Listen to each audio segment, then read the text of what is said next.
Hey, what's going on, guys, and welcome back to another episode in my Football Manager series. This is episode number 80, and today we're returning with a brand new season of Football Manager. Our 10th season gets underway, but not at the Den, but at CRAVEN Cottage with ground share of Fulham this season. Today we're going to take a look at the pre-season, the transfer special, as always, and our first game of the year, which is actually the European Super Cup.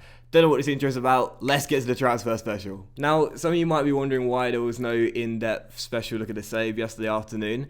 Like I said, there would be at the end of last season on Thursday. It's because I tweeted yesterday afternoon there was building works going on outside my flat and it was really loud, and basically I tried to commentate, and when I listened to the audio back, the building works were as loud as my voice really. So I thought there's no point in uploading a video like that because it's not great sound quality. So I thought what I'll do instead is scrap the end of season in-depth look at the save and instead jump straight into the new season on Saturday morning. I'll probably do an in-depth look at the save at the end of this season. But yeah, we're just going to dive straight into the new season today. And yeah, I'm excited to show you the transfer special because it's all changed the Den this season. This has all changed the Den heading into our 10th season because, of course, we're ground sharing this season at CRAVEN Cottage. That's the first in the series. We're in the Champions League for the first time in the series. We're winners of competitions, holders of competitions for the first time in the series. This is the season now where I would say top 4 is considered to be expected. It's all changed. It's all changed the Den heading into the 10th season. There's lots of stuff going on behind the scenes as well. It's going to be a really interesting season for us. So, let's dive into the transfer special. Man, that was long. And let me show you what's happened. Now, of course, you knew about a few sales. We agreed these last season, mid-season, to go through at the start of this season. Of course, Benjamin, probably the biggest one there, leaving to Newcastle for £20 million. Actually, the biggest one would be Andre Lunin, leaving to RB Leipzig for £30 million after 4 years with us. And, of course, Ahumada going to Espanyol, £6.5 million. Enzo leaving to Real Betis on a free, gutted, and of course Chilwell going to Carrow Road as well, 7.5 mil. Now, there was only one other sale out of the ones we'd already agreed, and as you can see, it was a big one as well, one of the biggest sales we've had in the series. Reginaldo, he left the club. I've never slagged off a player more than Reginaldo, I think, undeservedly so. He wasn't even that bad. I kind of forced him out of the club, and now I'm thinking, I was the bad guy in this situation. It's like, because he wasn't even that bad. I was the one that put him on 75 grand a week. I was the one that gave him the contract, and yeah, he wasn't even that bad. Like last season, 9 goals in 30 games. It just wasn't even that bad. But oh man, I love the fact that even I kept slagging him off, I'm still his favourite person in the sale. I think that's brilliant. But anyway, he's gone to China for, again, 27 million. So actually, we do make a profit on him after 3 years. And send him outside of Europe as well. So it's not even that bad of a sale for us. And of course, it gets rid of the 75 grand a week contract. And he's getting in even more money now, so he's loving life. But yeah, Reginaldo was the biggest sale, 27 million. And also as well, Marvin did leave the club. Marvin Bro, first ever sort of like noteworthy player out of the academy in the save. He's gone on a free transfer to LA Galaxy. I sent him out 3 different loan spells. Was it 4 different loan spells? I think it was 4 actually. Yeah, 4 in total. Well, 4 main loan spells in total and a half season as well. Hoped he would come back a better player. Didn't really progress the way I was hoping in the last season, so we let him go on a free. He's off to LA Galaxy, and also 2 loans as well. Romain, our French midfielder, he's joining Enzo again. He and Enzo were on loan together at Schalke last year. Now they're both at Real Betis, only Romain's on the loan and Enzo's there together. These French pairing love one another, love playing one another, and he's gone to Real Betis on loan, and Nana has joined Middlesbrough on his season's long loan as well. So those are the departures, pretty interesting stuff, but now let's move on to the signings, even more interesting stuff. And of course, we'll start off with the typical, the classic, every single season. Doc signs a mid-30s or possibly early 30s. Sometimes I do go that young in the transfer window for these sort of players. Experienced player that's way past his best, but he still hopes he'll be really good. But to be fair, in my defence, Lucas Tinea, look at all these green arrows. First signing, Lucas Tinea, 60 caps for France, 1 goal, 33 years old now, and of course he's just signed for Everton in real life, and I'm really excited to see how he gets on in his first stint in English football. From Barcelona, of course, formerly at PSG as well, and he was released by Chelsea in the game. He moved to Stamford Bridge in the game. Oh, he had a loan spell at Roma.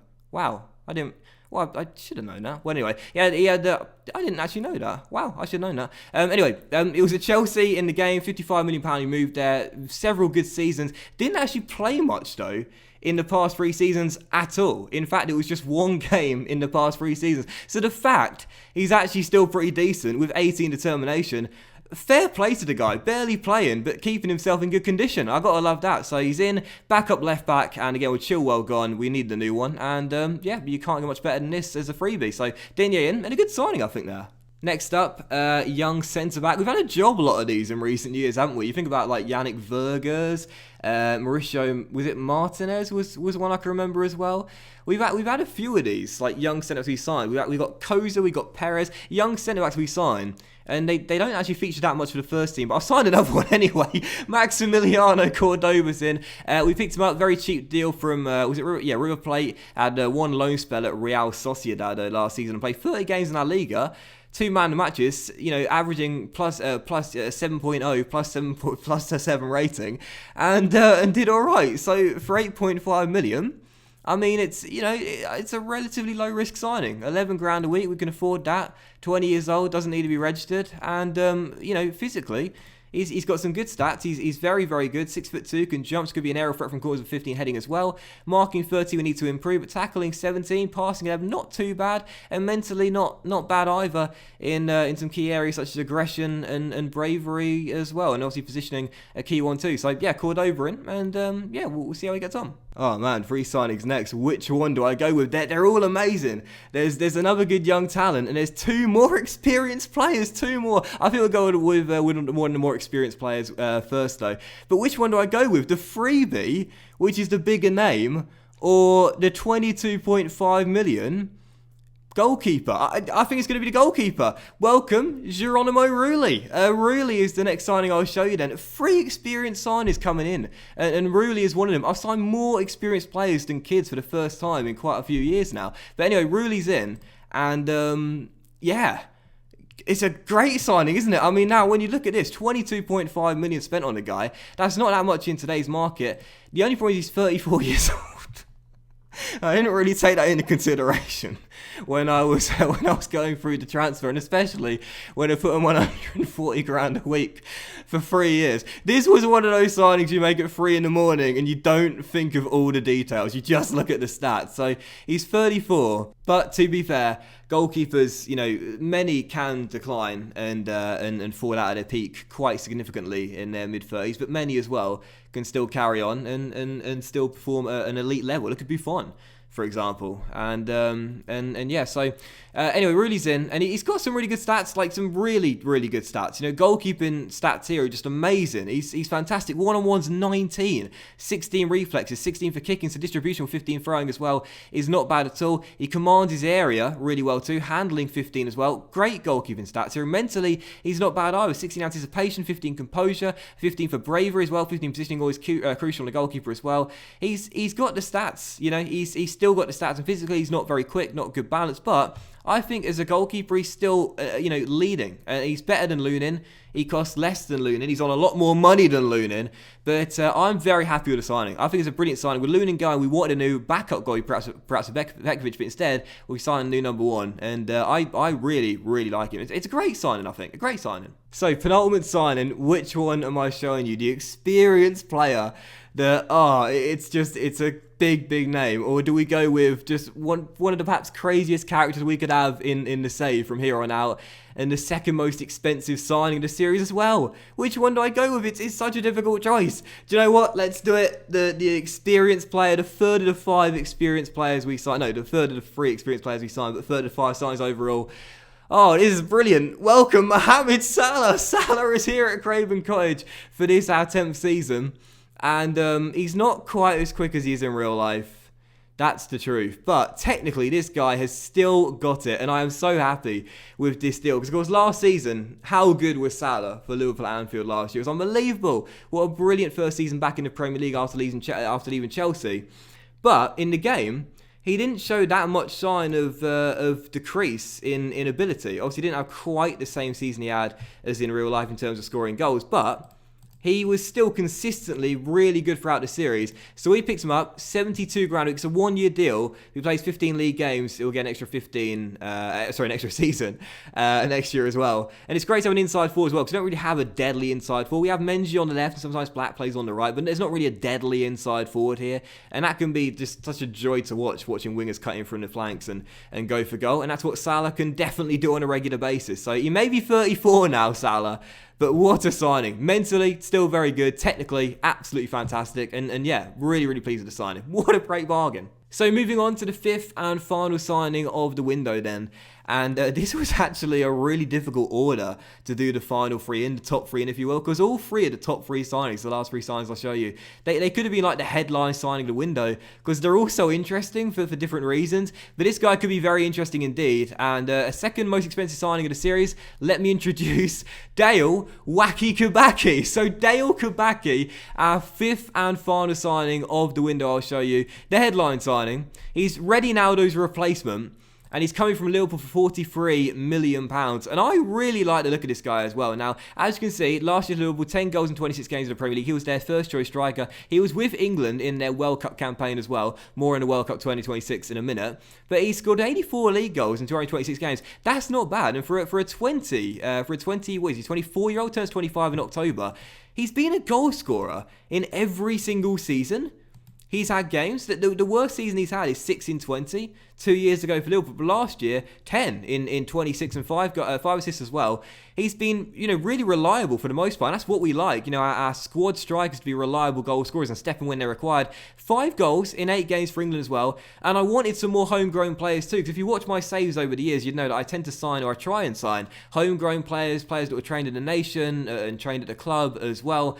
And it can be hard to sign English players on cheap deals in FM because, again, they replicate the transfer market relatively realistically. So I thought for £43 million, an English homegrown player that's a relatively proven goal scorer, and it's only 24 years old as well, with some good stats. 16 dribbling, 16 finishing, 12 first touch, needs to be improved. Off the ball, 15 though. Mentally pretty decent here, with 13 composure, not terrible. And decision 16 as well. Vision 15 is a complete forward, not bad too. And physically, the guy is fantastic. He's quick, 17 for acceleration and pace, and a good turn of agility in 16, and 16 for strength as well. Naturally very fit too.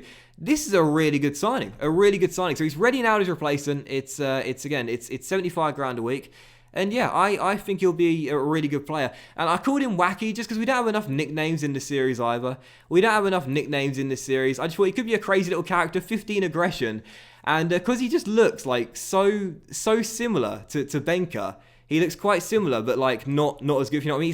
He is a bit like a B-Tech Benker, if you will. He's like a B-Tech Benker in terms of his range of stats and the way he's progressing in his overall game. I thought maybe he'll play with a chip on his shoulder, because he knows that if we play a 4-2-3-1, he'll be on the bench. But he thinks he's better. So I gave him the number 43 because Benker's 42. That's the same fee he had for his transfer valuation as well. So I gave him the 43. I thought, why not a crazy number as well as a nickname? I like doing that. And I thought he's a wacky character. He's Dale Wacky Kibaki. You never know what he's going to do next. So yeah, those are the 5 signings then.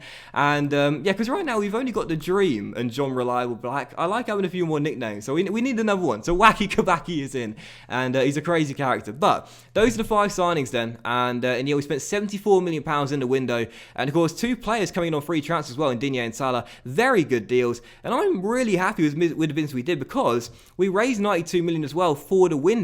Even though a few of these sales were arranged last season, the fee comes into our bank balance for this season. I don't know why I'm rolling my mouse over like that. But yeah, so I thought we did some great business, raising 92 mil and only spending 74 million. So that's why the finances are still really, really good indeed. So I'm very happy with that. And in terms of what we got for the squad, this is our current first team. Looks really, really good. And in terms of our team report, our under 23s as well, you can see there's a couple more players in here that are relatively noteworthy. That shows the good depth we have, and that's also inconstrated. That's not the right word. It's shown in the team report as well. We've got some good depth for the season, some really good depth.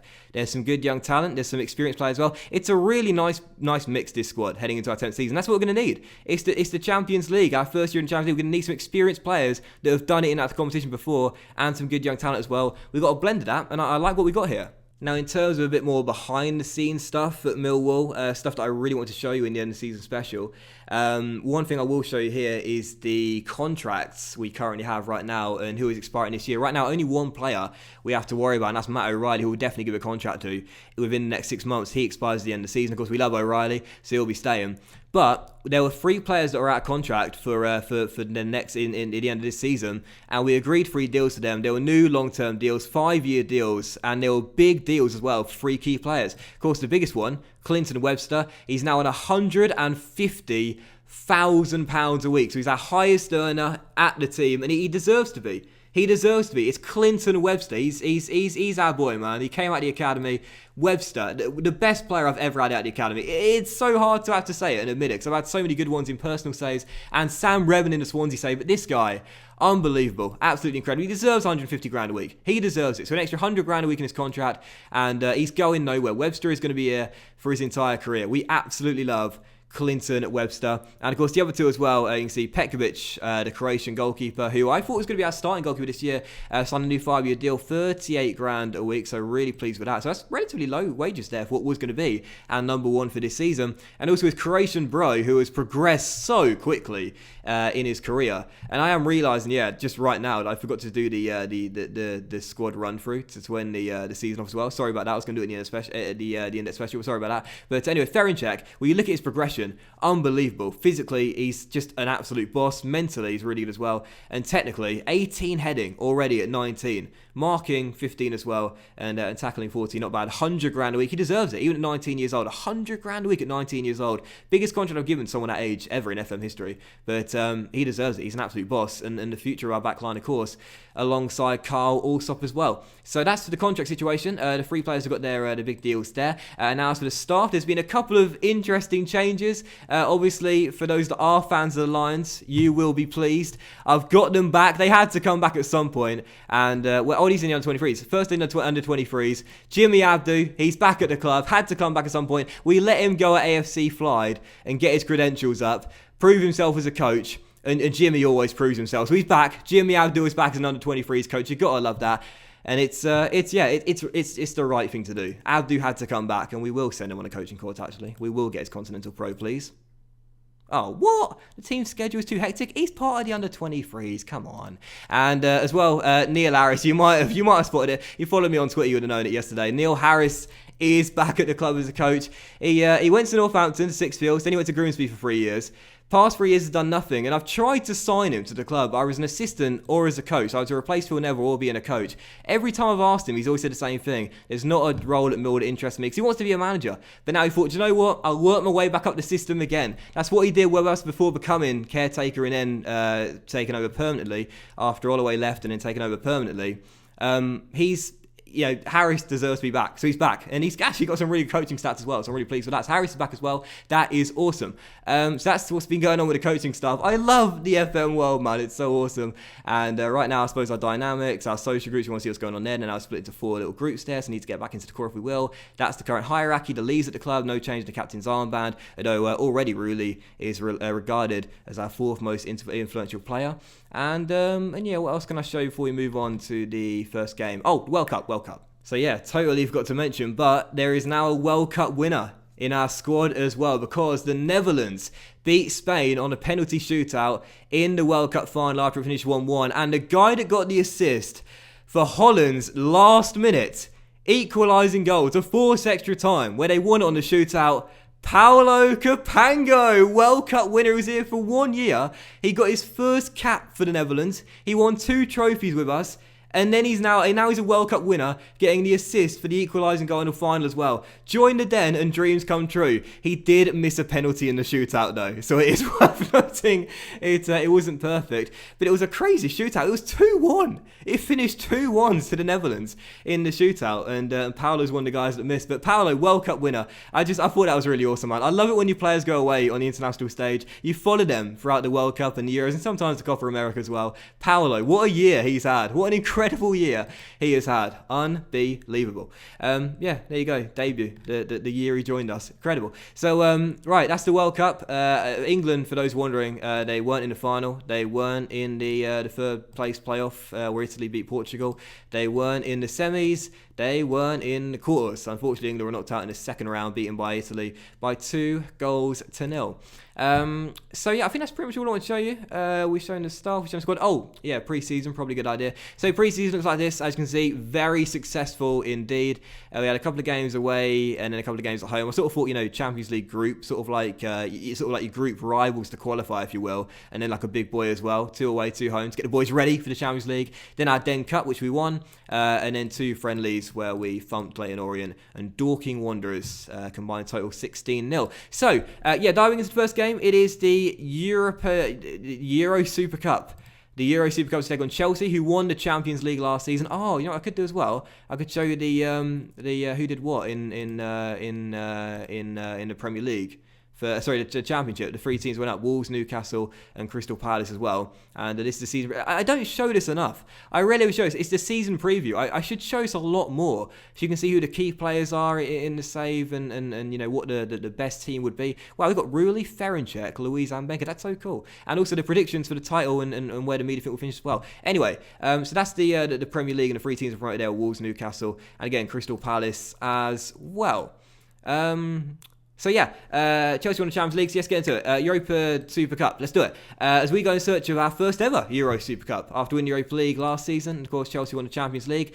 And I just forgot to pick my lineup. 1 second. Alright, so this is our team for the game then. There's a slight changing our tactics with our normal 4-2-3-1, just in, not our instructions, but the 2 wingers are now going to be inside forwards in this game. So I just want to see Salah on his debut cutting in from the right. And of course, 4-2-3-1, our European system. And it's a chance for certain players to get their match sharpness up and show they deserve more minutes this season. A few players will be backup players, but also some first team players as well. So, yeah, it's our lineup for the game. Right now on the injury front, just one player knocked. That's O'Reilly with a slight knock. So I've got Pekovic in goal. Pekovic in goal, back forward Digne, Mauri, also up and around the area, so one debuted there. Dobby and Koulibaly, who by the way did sign a new 3-year deal. Forgot to mention that. He's like contract in the summer, gave him a new 3-year deal. I like this guy. He works really hard. And this season I'm going to retrain him as a right back as well. Interesting. Ooh. And now our front three, attacking midfield trio, front three if you will, is Menji on the left and Salah on the right as inside forwards. Excited for that. And O'Connell playing centrally in the advanced playmaker role, because he could probably do that role with the stats. Better suited out wide, but I want to see how he gets on. And Dale Wacky Kibaki is going to make his debut up top as well. On the bench, Woodman, who's still here, believe it or not, McKennie, Bree, Temperini, who came back from a loan spell, Pingu, Marek, and John Black as well. So nights off for Benker, Webster, Louise. I want to win the competition, but I'm more focused on Arsenal on the weekend. You know, I'm not too fussed if we don't win this trophy, but it would be quite nice, wouldn't it? 2 trophies last year, our first 2 at the save, and then starting off a new season with another trophy as well. That would be really good, but definitely underdogs out there. But it's hopefully going to be some good debuts to watch as well. But as Felipe Anderson finds Kingsley Coman, Chelsea looking for the first chance of the games. It's worked out wide towards Petrini. Petrini finds D'Amico.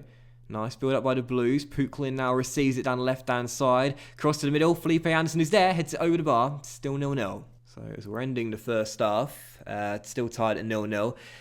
Not really been a good first half to report. Just a one highlight. We've had 2 shots, 1 on target. The inside forward's not really working for us so far. Salah's on a 6.5 and so is Menji as well.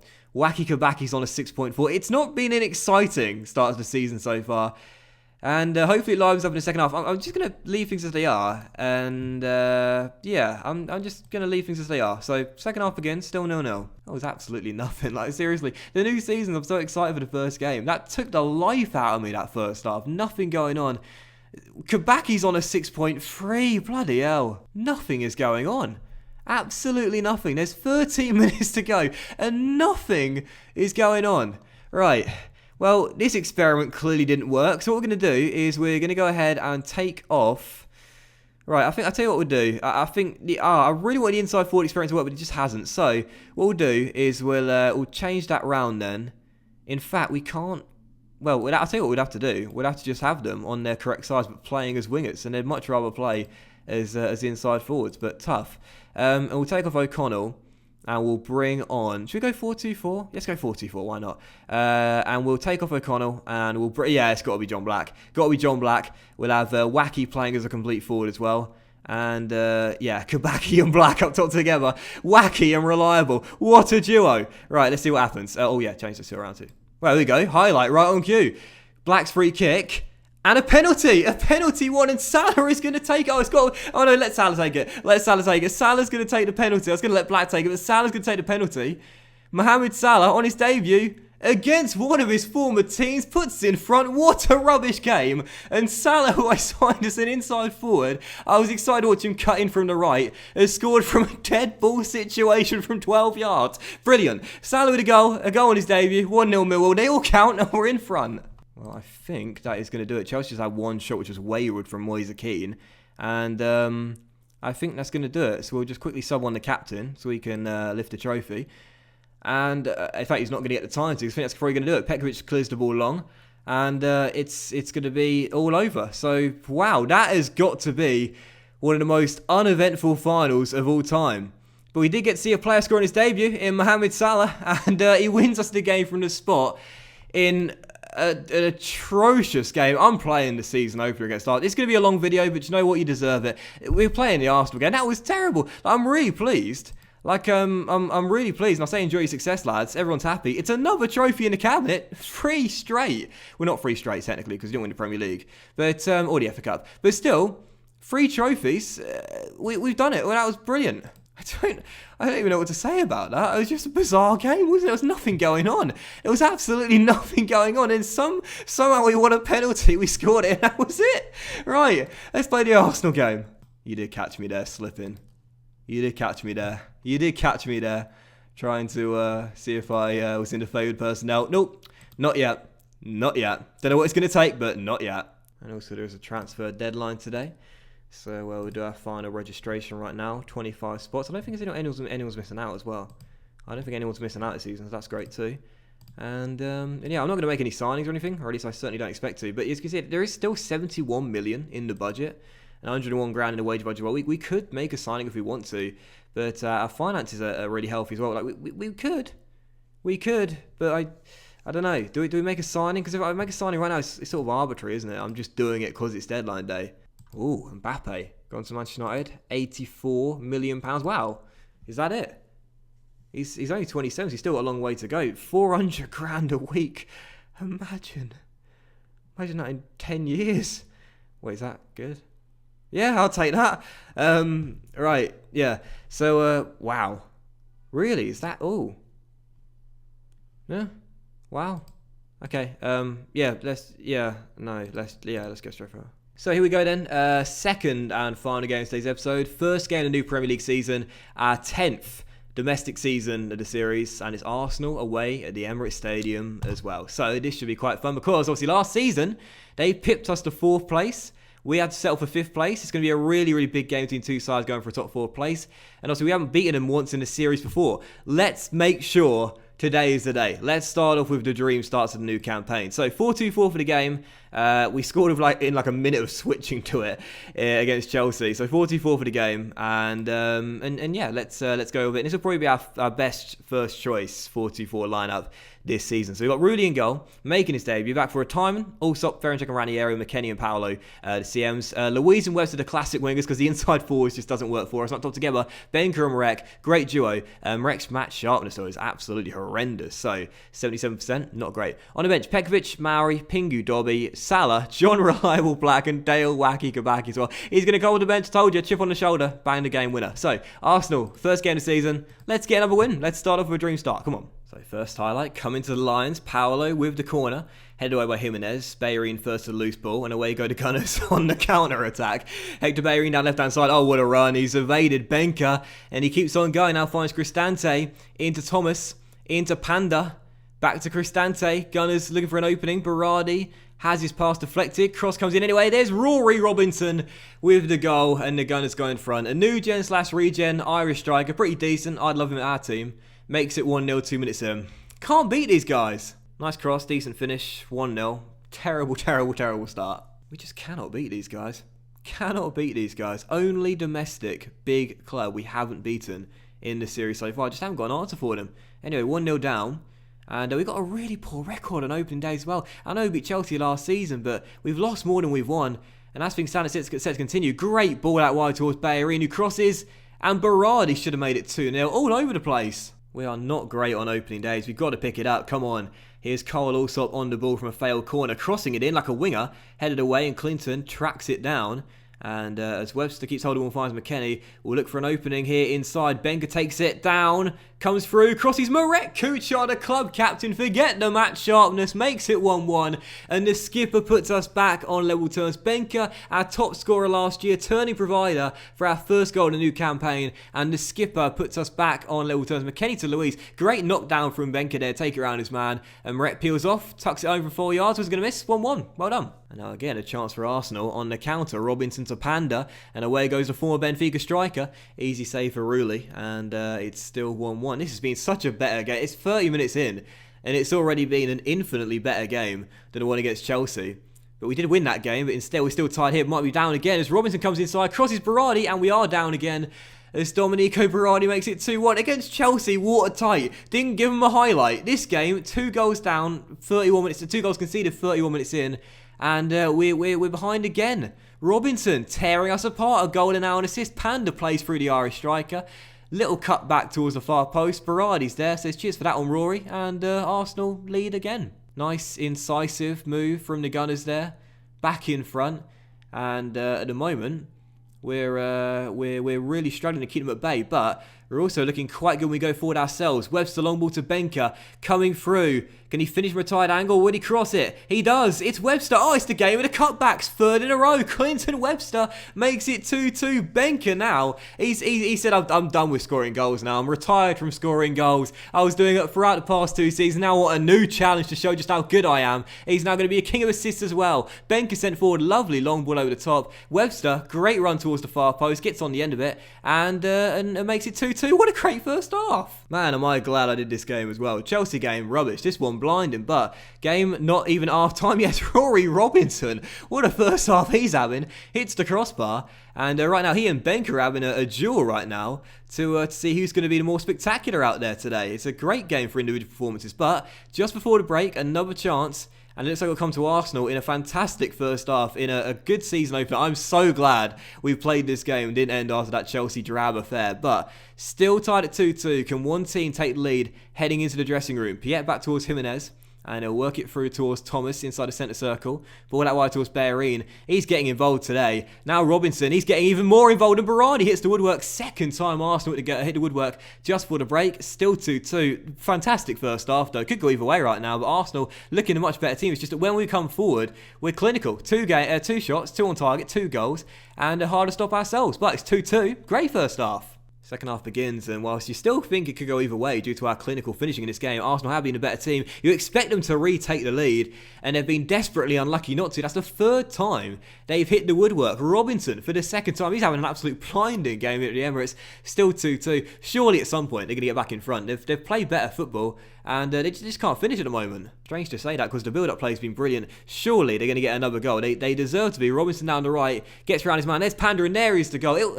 We weren't going to stop it. They deserve it. They're back in front. Panda with the goal, and Rory Robinson is having an absolute stormer here under the lights at the Emirates Stadium. Nicely worked goal again. All their goals have been really nicely worked. Berardi out wide, Robinson tearing us apart, and Panda with the finish makes it 3-2. Can we come back again? If their finishing was better, they'd be 3 or 4 goals up. They still could be come the end of the game though, because our defence at the moment is just not looking good, and Robinson should have had about 3 or 4 goals himself, really with the save. Still 3-2, but we've been abysmal. Our back line, we've been carved open. Every single attack. And from a corner, it's only scrambled away. They're going to score again. They've hit us with a couple of balls over the top, so I think we'll drop even deeper in our defensive line now. We'll stop closing down too. And I think what we'll do is just try and hit them on the counter from now on. And go more direct in our play as well. Because at the moment, they're definitely going to score again. We just can't seem to stop them. Free kick for the Lions. Around the area to take it. Floats it into Paolo. And Paolo now through to Webster. Nice ball to McKennie. Great ball to Marek. Chance to get back in the game, and we've done so. Julian Benka versus Rory Robinson. Who's your money on in a 1v1? Arsenal 3, Millwall 3. What a game! I'm so glad I came back for this. One of the games of the series, a classic. Ranieri's free kick to Paolo, and Paolo into Webster. Webster to McKennie, nice little first time flick. Better flick to Marek, and Benka in the centre gets a goal with his 2 assists. What a game! 3 shots, 3 on target, 3 goals. I mean, honestly, what an incredible poachers-like performance from the Den. We saw our prey and we attacked him, and now Benka. Oh, why did he pass it back? He's going to be through there. Webster gets onto it though, could still come to something. Cross the middle, headed away, and now here come Arsenal on the counter. I swear Ben could have been through there. But as Ferencvac gets it clear, this is end-to-end stuff. I mean, I say end-to-end stuff, we've only had 3 shots, but either way it feels like it. But here come the Gunners again. Berardi sent down left-hand side, and the Italian crosses cleared away. Oh, this is absolutely brilliant. Someone's going to win this game. Ruli's long ball, cut out by Bellerin. He's had a great game, but he's had a better game. Robinson, back into Piet, now Thomas. Back to Cristante. Surely they're going to get a chance here. It's Robinson. Oh, Rory Robinson. Who is this kid? Arsenal 4, Millwall 3. And the Gunners are back in front with 12.5 minutes to go. We wouldn't deserve a point in this game, but if we get it with 4 shots and 4 on target and 4 goals, that would be incredible. But yet to Thomas, as the Gunners look for an opening, it was a brilliant through ball by Cristante. Robinson latches onto it. Bottom corner, 4-3. Another highlight with 7 minutes to go. Hector Bellerin across towards Thomas. To get a 5th goal, it's definitely game over. They should have sealed this game up a long time ago, but they might just do so now. Bellerin's been great tonight. Who crosses? Ranieri heads clear, but straight to Thomas. Ranieri clears again, but straight to Thomas again. Now Cristante. Back to Thomas. Man, this is like hypnotising. Bellerin! 5-3 even. 5-3. Bellerin's had a great game though. He deserves a goal. And Arsenal looking for another goal, and they're going to get it. Oh, really? It's on his debut, and he's already had a mare. Hector Bellerin, 2 goals in 2 minutes, 6-3. Am I glad I came back for this game or not? Yeah, I am. It's been good, to be fair. It's been fun. 6-3, Cristante's free kick into Panda. Panda takes in his stride. Rulli, oh, butterfingers! Bellerin at the far post, 6-3. 2 goals in 2 minutes for the right back. Dear, oh dear. Well, that is going to do it then. 6-3, the final score. Absolutely downright bizarre, that. 3 shots, 3 on target, 3 goals. We just kept coming back. We just kept coming back at them, but they deserve to win the game, no question. Much, much, much better team. It was an attacking masterclass led by Rory Robinson, and yeah, it's a bad start, but we don't start seasons off very well. We never do. We never do. And it was going to be all changed at the end next season. One thing that's not changed is my terrible tactics. So, that will end today's episode of the Football Manager series, guys. A big thank you for watching. Really hope you have enjoyed it. If you did enjoy today's season opener, just a weird couple of games and a great transfer session as well, then please do drop a like. Likes are, of course, very much appreciated. And really help the channel out as well. Much love to you all. Have a great day. Enjoy. The Premier League is back. And I'll see you for the next episode very soon. We'll come back with the first game of the Champions League group stage. And also, Stoke away, or possibly, do you know what, let's do Aston Villa at home as well, because it'll be our first game ground sharing with CRAVEN COTTAGE on camera. So Aston Villa and our first game, our first ever game in the Champions League. Have a great day, much love, enjoy your weekend, and I'll see you for the next episode very soon. Bye.